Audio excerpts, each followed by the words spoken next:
outlining Britain's plan to leave the EU. Prime Minister Teresa May wants a clean break, but critics fear that could have major consequences.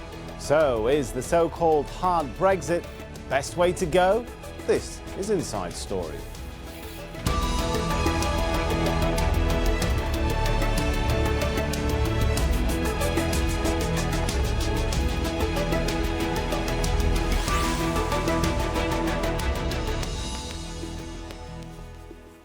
Hello and welcome to the show. I'm Sami Zeidan. No to a partial membership in the European Union. Britain's Prime Minister Teresa May wants a complete break from the bloc, a move some call a hard Brexit. She's laid out her strategy in a highly anticipated speech in London and insists her country will seek new and equal deals with its friends and allies in the EU. Her ultimate goal, to build what she calls a stronger, fairer, truly global Britain. But critics of this abrupt break argue it could be destructive and have serious negative impact on the economy. We'll get to our guests in a moment, but first, here's some of what Britain's Prime Minister had to say. Our vote to leave the European Union was no rejection of the values we share. The decision to leave the EU represents no desire to become more distant to you, our friends and neighbours. It was no attempt to do harm to the EU itself or to any of its remaining member states. We do not want to turn the clock back to the days when Europe was less peaceful, less secure, and less able to trade freely. It was a vote to restore, as we see it, our parliamentary democracy, national self-determination, and to become even more global and internationalist in action and in spirit. Well, Barnaby Phillips is in London with more on the Prime Minister's speech. So Theresa May has now explicitly said that Britain is not only coming out of the European Union, it's also coming out of the European single market. A decision in her mind which is an inevitable result of the referendum result. She argues that the British people were voting to take back control of their own borders and they wanted to write their own laws. They wanted to not come under the jurisdiction of the European Court of Justice. There were also conciliatory words for Europe. She said that Britain wanted to see the EU prosper and Britain wanted to be a friend, a good neighbour. But there was some steel in the speech towards the end. She said that she knew that there were those in Europe who wanted a punitive deal. She said that if Europe pursued that, well, that would be a calamitous act of self-harm on the behalf of the EU, and that ultimately Britain is prepared to walk away from a bad deal. It would prefer a no deal. So, after some 6-7 months in power, Theresa May has given us some clarity about her intentions, and her words will reverberate across the European continent. Well, let's take a closer look at the so-called hard Brexit from the EU then. It means Britain won't be a partial member of the EU and doesn't want anything that leaves the country half in or half out. The country will leave the single market and customs union and will therefore need to build a new partnership with the EU. Prime Minister Theresa May outlined it in a 12-point plan that includes gaining control of Britain's borders, taking the UK out of the jurisdiction of European courts, and maintaining workers' rights and signing major free trade deals. Let's bring in our guests now. We have joining us from London, Vicky Pryce, Senior Managing Director at FTI Consulting.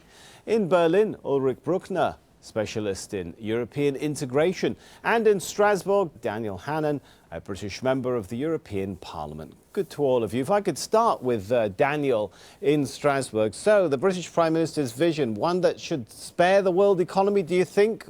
Too much agony from the fallout of Brexit? Well, yes, I think you put that question in a slightly loaded way, assuming agony and fallout. I think this is an opportunity for us to be a more global, more globally engaged, more deregulated, more free trading country. And the PM made that very clear. She doesn't see the Brexit vote as being in any sense turning our backs on globalization or as a nativist or protectionist vote. She sees it as an opportunity to become a more outward-looking country, trading, engaged with our friends and allies in Europe, and also on other continents. And I think if we get this right, we can become the best part of this region to do business. Okay, Vicky, Daniel calls it loaded, but there is a lot of global concern about what this Brexit might mean for the rest of the world. So keeping the discussion, if we could at first in global terms, how realistic do you think that sort of smooth transition that we've heard from Theresa May will actually take place?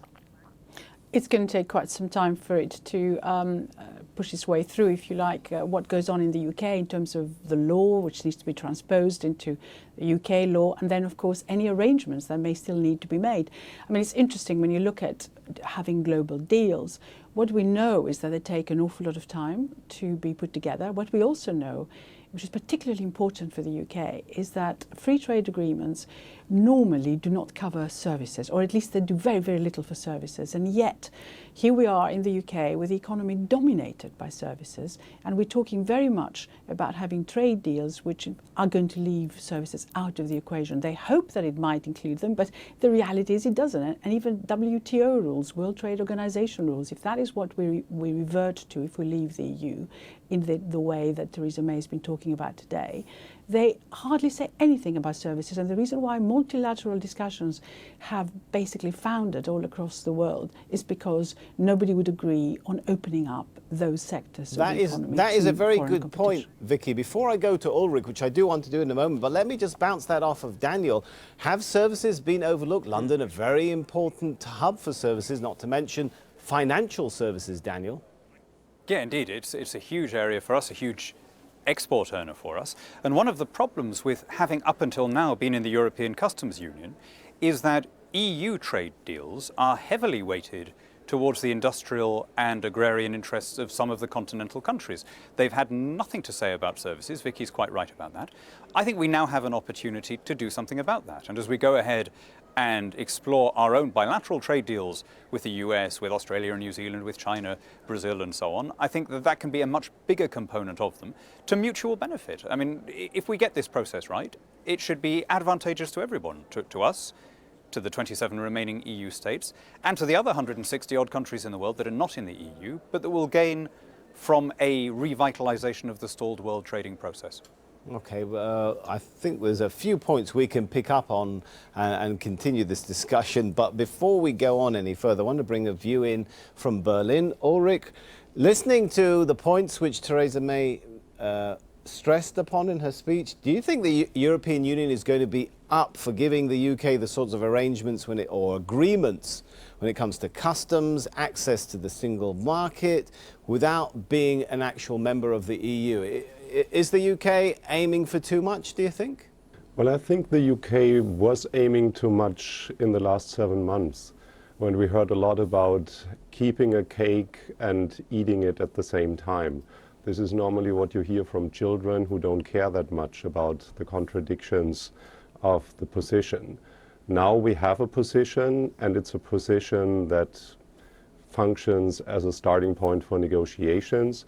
Whether this is a smart political one that legitimizes the high economic costs remain to be seen.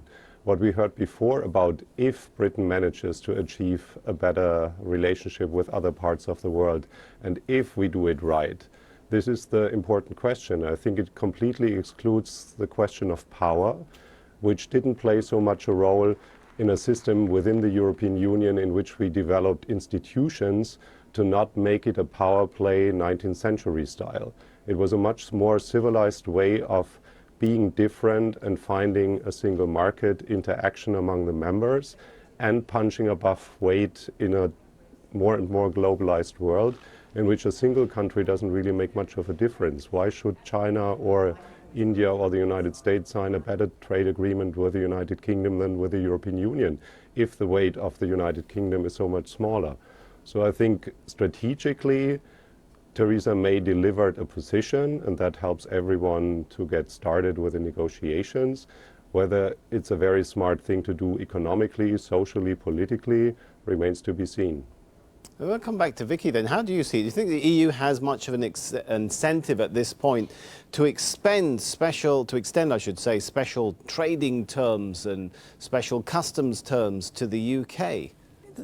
what the Prime Minister said today suggests to me that she's well aware, and her advisers must be well aware, that the rest of Europe wasn't really prepared to enter into negotiations which said, yes, we can have access to the single market, but we actually are not going to be allowing free movement of people. It was very clear that that was just unacceptable. So leaving the single market was perhaps the only thing that was left for Teresa May to do. Now, of course, what she also wants is to negotiate deals that allow tariff-free movement for goods in particular sectors where the UK is really quite strong. The problem is, her tone was that the Europeans really need the UK, perhaps more than we need them, and therefore they will be prepared to do that as well, without any other compromises from our side, possibly, or perhaps very few compromises. And you don't think that's the right analysis, Vicky? Trade, no, because in reality, imports from Europe to the UK account for only some 7% of EU exports, whereas the exports that we send ourselves from the UK to Europe account for about 44% of our total exports. So basically, you're comparing 7% of EU goods coming to the UK with 44% of EU goods going to Europe. So it is us who need them more. So we are the supplicants, and they have, if they want to, they have the position of being able to give us little crumbs if that's what they feel inclined to do. Interesting point. Let me take that back to Daniel. Daniel, I can see you're frowning there. I guess you don't entirely agree with where we're going with some of the thoughts on this one. So weigh in here. Was Theresa May being a little too optimistic in talking about, you know, the post-Brexit trade deals and so on? I don't think she was. No, I don't think she was. Can I just pick up one thing? Vicky, it may have been a slip of the tongue, elided access to the single market with membership of the single market, and they're very different things. I mean, the whole world has access to the EU single market. I mean, look at what it says on the back of your smartphone. It says, designed in California, assembled in China. Now, neither the US nor China has any trade deal with the EU, but of course that doesn't mean they can't sell there. So just to be absolutely clear, nobody, as far as I'm aware, nobody on either side of the channel has spoken about erecting trade barriers that would exclude you as if you were, you know, a victim of sanctions. But no, I don't think that the Prime Minister is being over-optimistic. I think she got it exactly right. My assumption is that countries will behave on the basis of their self-interest and will try and maximize the prosperity of their electorates. Countries don't trade with each other as a favor, out of kindness. They do it because there are mutual advantages. And if I could jump into maybe I'm to you as well, people, Daniel, but I think Vicky's point was that perhaps the UK needs the EU much more than the EU needs the UK, which might mean it will be more difficult for the UK to get some of those 12 points accomplished. If we were to go in using Vicky's words as supplicants, then almost certainly that's how we would be treated, and it is likely that there would be no deal. If, on the other hand, we do what Theresa May has just done, which is to say, look, rather than signing a terrible deal, we'll quite happily just be a third country, and you know, it's not the end of the world. Total tariffs, according to the WTO, on British exports to the EU27 would be around £5.2 billion, which is half of the sum that we give even on the Remain campaign's figures every year. If we say that, but then we hold out the hand of friendship and say we'd much rather have a much closer working relationship encompassing diplomatic and military and security and commercial cooperation, then I think we're likely to get a good deal. And by a good deal, I mean a deal that is beneficial to everyone, to us, and of course to our friends and allies in Europe, because their prosperity matters to us. Prosperous neighbours make good customers. All right, I want to go to Ulrich again, once again. Bear with me though, Ulrich. Just a quick opportunity, because I could see Vicky shaking her head in disagreement. Did we misunderstand you there, what you were saying? The slip of the tongue, explain that to us, will you? No, it was tariff-free access I was talking about, not just access. In other words, having special relationship with Europe, which is what Theresa May went on about in various sectors, such as the motor trade, for example, being one, pharmaceuticals possibly being another, and so on. If you just look down the sectors, many of them. She also mentioned, of course, non-tariff barriers in terms of our financial sector. So those things usually come with some stings attached. And that's not just having access, this is having access as if we were members, in fact, of the single market. Okay, I want to bring Ulrich into this discussion, because one of the other important points that came out of Theresa May's vision, I think, was the idea that by the time Britain actually leaves the EU, the hope is that there will already be agreements in place. The sort of post-Brexit scenario will be sorted out. How keen do you think EU leaders are, when you read them, to negotiate a new relationship with the UK, sort of in tandem with negotiating the UK's departure?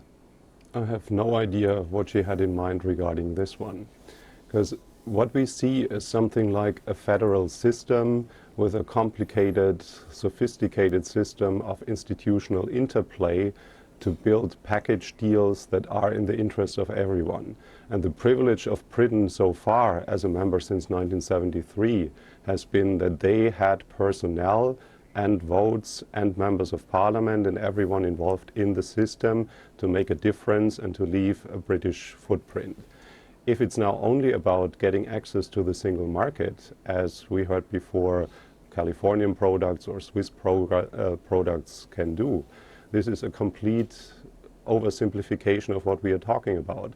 In the 21st century, it's about product norms and production norms, and countries can't wait to sit at the table to decide under which conditions we produce things. And if they are not in line with EU regulations, they are simply not let in the single market, as simple as that. We don't need tariff barriers. We have non-tariff barriers here. And given the complexity of a separation of that kind, with an acquis of 120,000 pages of European law that have been implemented in the United Kingdom and is now divided into something else, which I don't understand what it means, I don't really see a deal like this to happen in just a few months.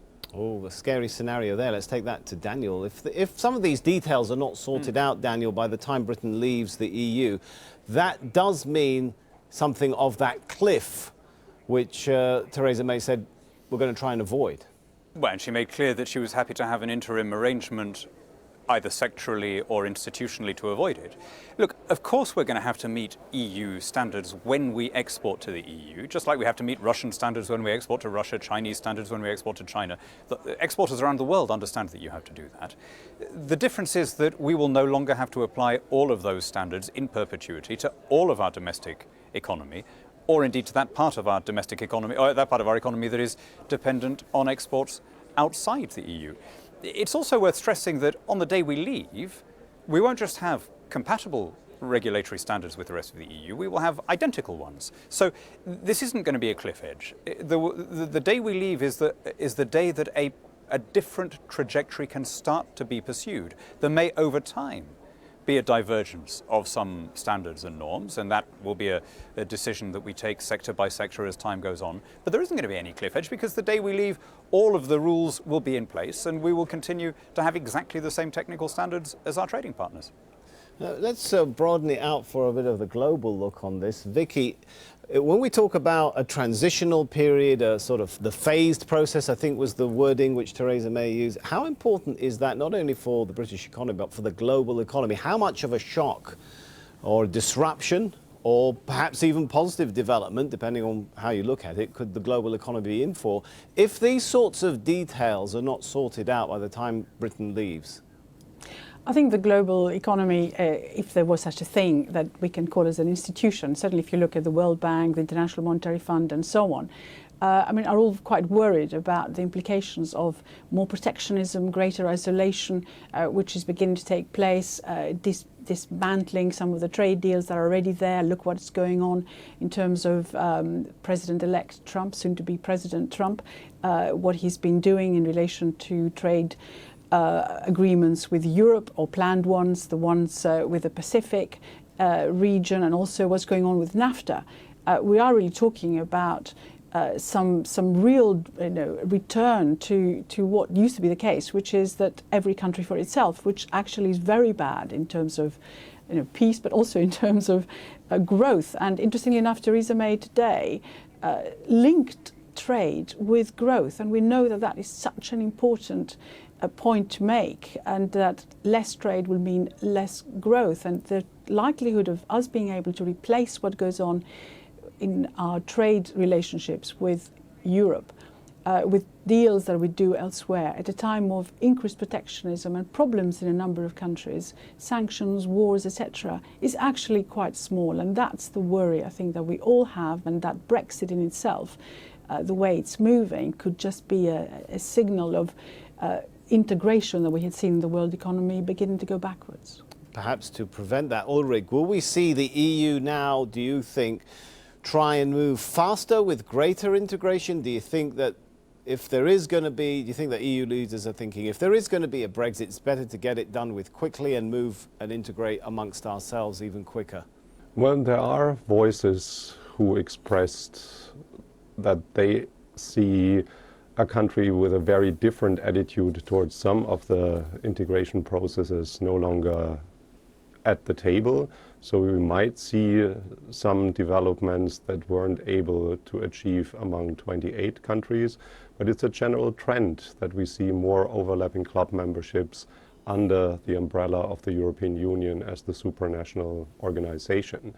Whether this is a good thing or not remains to be seen, because if the British decision is to be more flexible and to optimize its strategic position in competition with the rest of the European continent, because they cannot choose their neighbors, then it sounds much more like a 19th century power politics situation in which Britain will use, for example, a fiscal dumping strategy to stay attractive for investors, while the other investors that invest on the continent believe in the size of the single market and the predictable arrangements of investing inside of the European Union. All this does not have the institutional buffer to find compromises, and we openly clash again based on our different positions, which wasn't so much the case under the roof of the European Union, in which we cut down conflicts into small technocratic pieces that can be digested over time. Daniel, perhaps another reason why it's so important to sort out as much as possible of the post-Brexit order is, in fact, also, since we're talking about integration, to keep the UK together, right? I mean, Northern Ireland, Scotland, a lot of question marks about what happens to them. We heard some goals from Teresa May, not a lot of details on how the UK intends to actually achieve things like making sure a border doesn't reappear between Northern Ireland and Ireland, the Republic of Ireland, right? She's made it very clear that we don't want a border between Northern Ireland and the Republic. No one in Westminster and no one in Dublin is proposing such a border.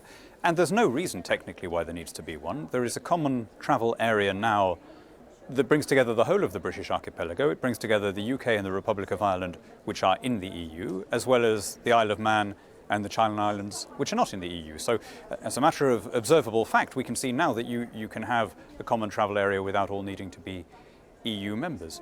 But I just flip it around, if I may. I mean, Vicky was very, very pessimistic and gloomy in her language, as she was during the referendum campaign.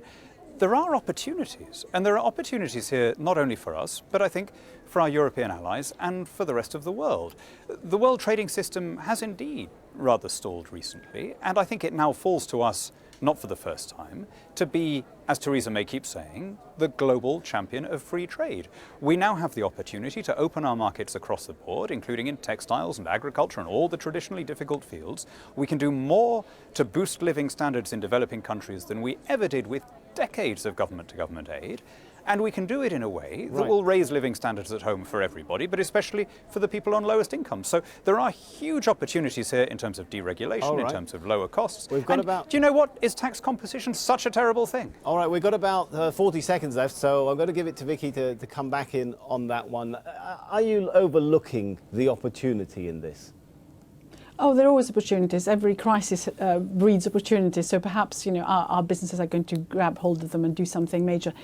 The idea, though, that a country which is leaving one of the sort of largest and actually rather successful trading areas to do it on its own and try and replace whatever was there with something else which may take years to come, calling itself the champion of open trade when actually we're withdrawing from open trade with our neighbours, seems to be slightly paradoxical, if I could put it that way. So yes, language sounds fine. There are indeed perhaps some opportunities, but remember, we are one of the least regulated countries in the world, and we've had such inward investment taking place and trade happening from our shores that actually, we've done rather well under the EU, and it would be a great shame if we do less well in the future. All right, we're going to have to thank our guests and leave it there for now. Thanks to Vicky Pryce, Ulrich Brueckner and Daniel Hannan. Thank you too for watching. You can see the show again anytime by visiting our website, aljazeera.com. And for further discussion, just head over to our Facebook page. That's facebook.com/AJ Inside Story. You can also join the conversation on Twitter. Our handle there is @AJ Inside Story. From me, Sami Zeidan, and the whole team here for now, it's goodbye.